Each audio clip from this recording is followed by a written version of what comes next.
ಒಂದು ಊರಿನಲ್ಲಿ ಒಬ್ಬ ರಾಜ ಇರ್ತಾನಂತೆ. ಆ ರಾಜನ ಜೊತೆ ಇರುವಂತ ಮಂತ್ರಿ ಇಬ್ಬರು ಕೂಡ ಕಾಡಿನಲ್ಲಿ ಒಂದು ಕಡೆ ಬೇಟೆಗೆ ಅಂತ ಹೋಗ್ತಾರೆ. ಆ ಬೇಟೆಗೆ ಹೋದಾಗ ರಾಜನ ಒಂದು ಹೆಬ್ಬೆರಳು ಕಟ್ಟಾಗ್ಬಿಡುತ್ತೆ. ಜೊತೆಗಿದ್ದಂತ ಮಂತ್ರಿ ಹೇಳ್ತಾರಂತೆ, ಆಗಿದೆಲ್ಲ ಒಳ್ಳೇದಕ್ಕೆ ಬಿಡಿ ರಾಜ ಅಂತ. ಅವಾಗ ರಾಜನಿಗೆ ಕೋಪ ಬಂದ್ಬಿಡುತ್ತೆ. ಬೆರಳು ಕಟ್ಟಾಗಿದೆ, ಆಗೋದೆಲ್ಲ ಒಳ್ಳೇದಕ್ಕೆ ಅಂತಾನಲ್ಲ ಇವನು ಅಂತ ಹೇಳಿ ಇವನ್ನ ಗಡಿಪಾರ್ ಮಾಡಿ ಅಂತ ಹೇಳ್ತಾರಂತೆ.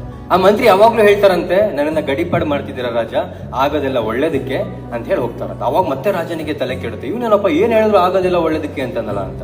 ಸರಿ, ಒಂದಷ್ಟು ದಿನಗಳ ಕಾಲ ಕಳಿಯುತ್ತೆ. ರಾಜ ಮತ್ತೆ ಬೇಟೆಗೆ ಅಂತ ಕಾಡಿಗೆ ಹೋಗ್ತಾರೆ. ಕಾಡಿಗೆ ಹೋದಾಗ ಅಲ್ಲಿ ಒಂದಷ್ಟು ಜನ ಕಾಡು ಮನುಷ್ಯರುಗಳು ಕಾಡಿನ ದೇವತೆಗೆ ಒಂದು ಮೆರವಲಿ ಕೊಡ್ಬೇಕು ಅಂತ ಒಬ್ಬ ವ್ಯಕ್ತಿನ ಹುಡುಕ್ತಿರ್ತಾರೆ. ಸೊ ಈ ರಾಜ ಸಿಕ್ಕಿದ್ರಲ್ಲ, ಅವ್ರಿಗೆ ರಾಜ ಆದ್ರೆ ಯಾರಾದ್ರೆ ಕಾಡು ಮನುಷ್ಯರು ರಾಜನನ್ನ ಇಟ್ಕೊಂಡು ಹೋಗ್ತಾರೆ. ಇನ್ನೇನು ಬಲಿ ಕೊಡ್ಬೇಕು ಅಷ್ಟಲ್ಲಿ ಅವ್ರಿಗೆ ರಾಜನಿಗೆ ಬೆರಳಿಲ್ಲ ಅಂತ ಕಾಣುತ್ತೆ. ಅವಾಗ ಕಾಡಿನ ಮನುಷ್ಯರಲ್ಲಿ ಒಬ್ಬ ಸೀನಿಯರ್ ವ್ಯಕ್ತಿ ಇರ್ತಾರಲ್ಲ, ಅವ್ರು ಹೇಳ್ತಾರೆ, ಇವನನ್ನ ನಾವು ಬಲಿ ಕೊಟ್ರೆ ಬಲಿ ಅಪೂರ್ತಿ ಆಗುತ್ತೆ, ಅವನಿಗೆ ಬೆರಳೇ ಇಲ್ಲ, ಇವನು ಬಿಟ್ಬಿಡಿ ಅಂತಾರಂತೆ. ತಕ್ಷಣ ರಾಜ ಅರಮನೆಗೆ ಓಡ್ ಹೋಗಿ ಆ ಮಂತ್ರಿ ಹೇಳಿದಾನೆ,